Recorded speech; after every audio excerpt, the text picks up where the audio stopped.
हम मेरे सांस जलते हैं, बदन में सांप चलते हैं, तेरे बिना ला ला ला ला, ओ तेरे बिना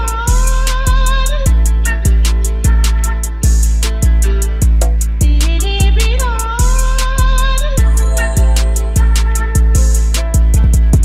तेरे बिना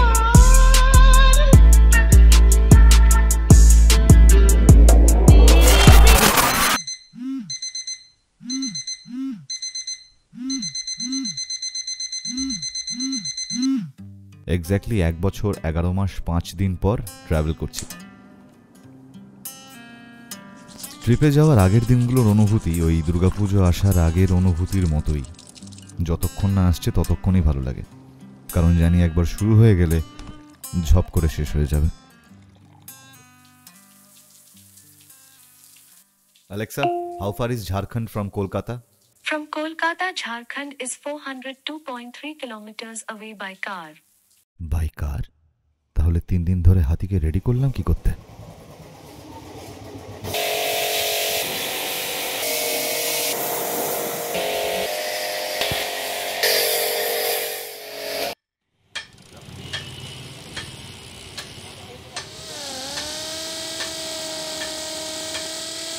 ক্লাচ কেবল, থ্রটল কেবল আর স্পার্ক প্লাগ, এই 3টে জিনিস খুঁজতে আমি বেরিয়েছিলাম।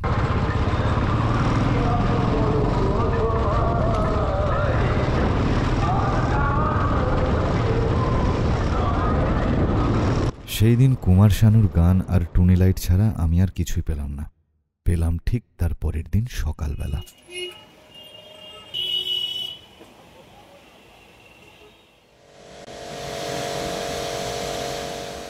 হাতির শ্যাম্পু ডাল আর আমারও।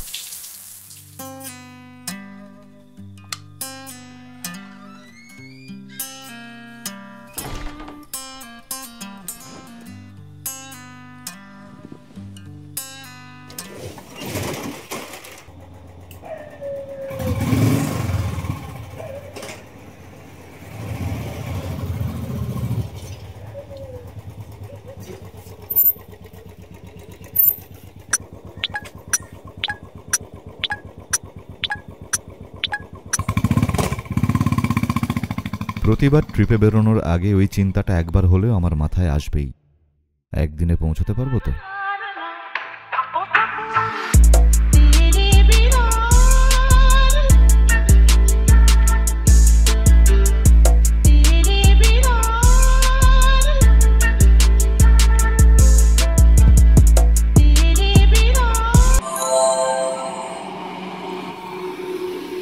সূর্য ওঠার আগে 50 কিলোমিটার ডান।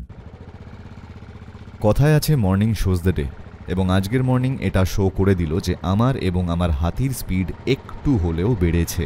কলকাতা থেকে রাঁচি যাওয়ার রাস্তা তো অনেক রয়েছে, কিন্তু আজকে আমি আমার আইটিনারি যেভাবে প্ল্যান করেছি সমস্ত সাইট সিনের সাথে, তাতে এই রুটটাই আমার বেস্ট মনে হয়েছে। আমি টোটাল 2টো সাইট সিন করবো, কিন্তু লোকাল রেফারেন্সে আরও একটা সাইট সিন আমি অ্যাড করে নিয়েছি আমার আইটিনারিতে। আজকে আমাদের রুট প্ল্যান হলো কলকাতা থেকে পাঁশকুড়া, পাঁশকুড়া থেকে খড়গপুর, খড়গপুর থেকে বাহারাগোড়া, বাহারাগোড়া থেকে ঢালভূমগড়, ঢালভূমগড় থেকে ঘাটশিলা, ঘাটশিলা থেকে ডিমনা এবং ডিমনা থেকে রাঁচি।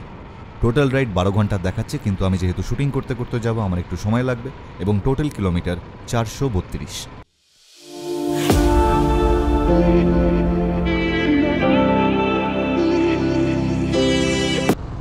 আর একটা কথা বলতে ভুলে গেছি, মাঝখানে ক্যামেরা মাউন্টও চেঞ্জ করতে হবে অনেকবার।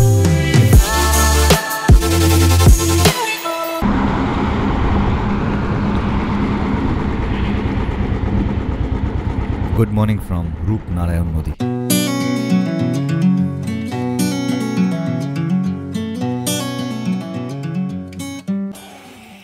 এই জায়গাটায় আমি বেশ অনেকক্ষণ দাঁড়িয়েছিলাম, কি করছিলাম নিজেও জানি না। বোধহয় পুরনো অনেক কথা, অনেক স্মৃতি মনে পড়ছিল, তাই নিজেকে ওখানটা একটু আটকে রেখেছিলাম। কিন্তু একটা ম্যাটাডোর আমাকে শিখিয়ে দিল আই শুড মুভ অন।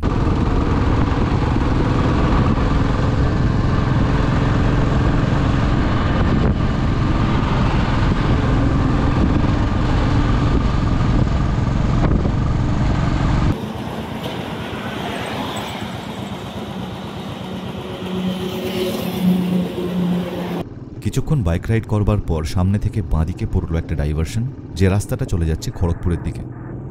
আমার খড়গপুর সিটিকে বাইপাস করে এগোনোর কথা ছিল বাহারাগোড়ার দিকে, কিন্তু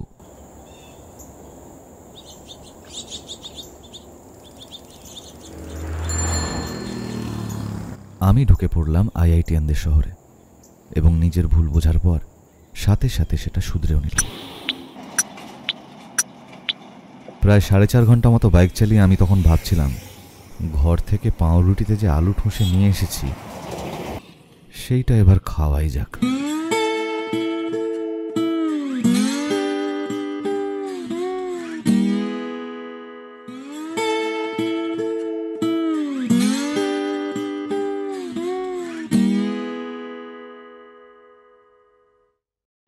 ব্রেকফাস্ট করার পর আমি ডিসাইড করলাম যে এবার টানা বাইক চালাবো লোধাসুলি জঙ্গলের রাস্তার দিকে, কোনো রকম ব্রেক নেব না, মাউন্ট চেঞ্জ ছাড়া।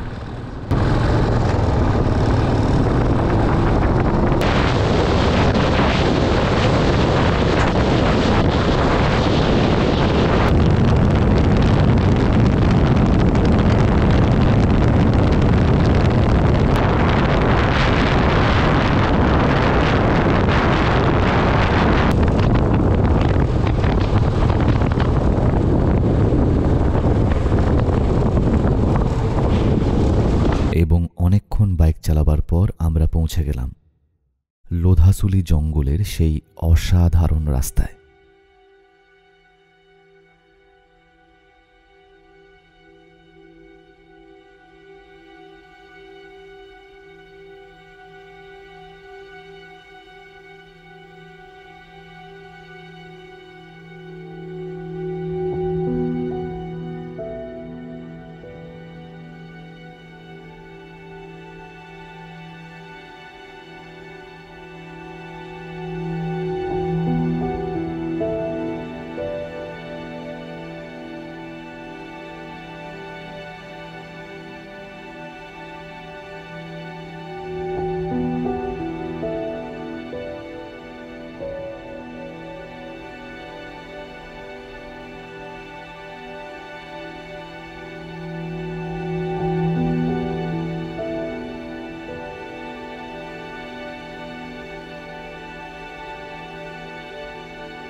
আমার যে আগামী সাইট সিনটা সেটার জন্য কিন্তু এই লোকটাই দায়ী।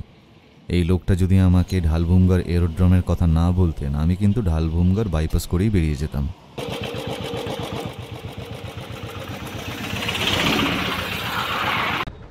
দ্বিতীয় বিশ্বযুদ্ধ বা ওয়ার্ল্ড ওয়ার 2 এর সময় এই স্ট্র্যাটেজিক এয়ার স্ট্রিপটা বানানো হয়েছিল সাপোর্ট দেওয়ার জন্য।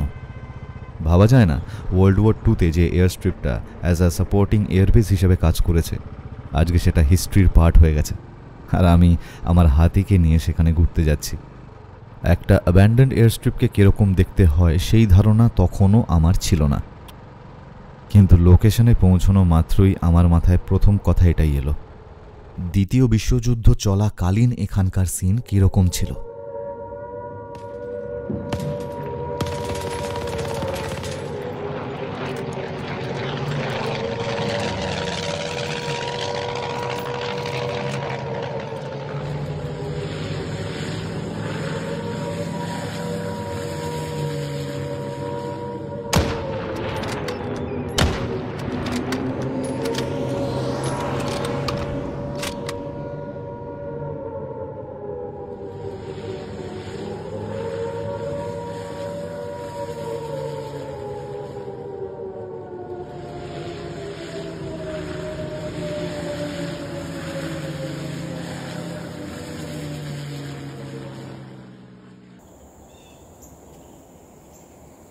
চলো ঐতিহাসিক স্থানেই লাঞ্চ করা যাক।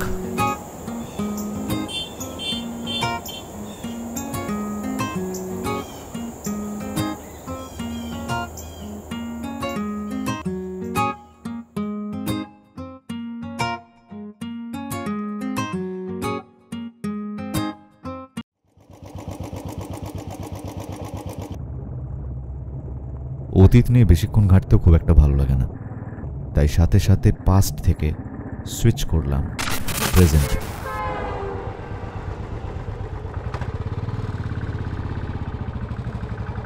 এবার জামশেদপুর অবধি টানা বাইক চালাবো।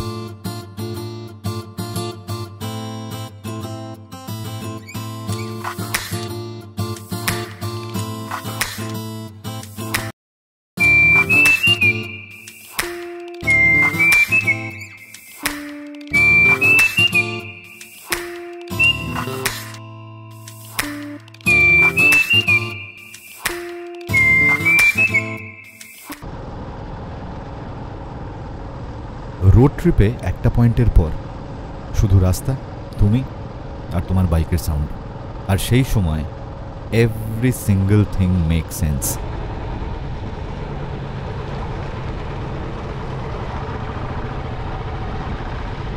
Welcome to Dimna lake.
এই প্রচুর সিনেম্যাটিক হয়ে গেছে।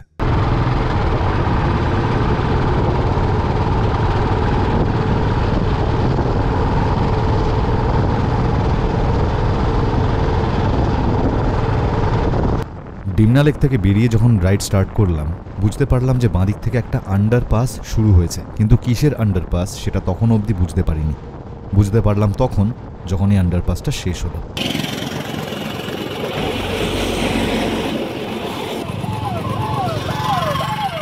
সূর্য ডুবে গেছে, এবার শুধু রাইড। मेरे सांस जलते हैं बदन में सांप चलते हैं तेरे बिना ला ला ला ला ओ तेरे बिना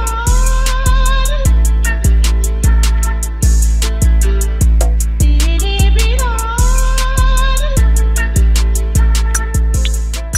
রাঁচিতে পা রাখা মাত্রই একটা চমৎকার হলো। দুজন ভদ্রলোক আমাকে মাতা রানীর প্রসাদ দিয়ে গেলেন।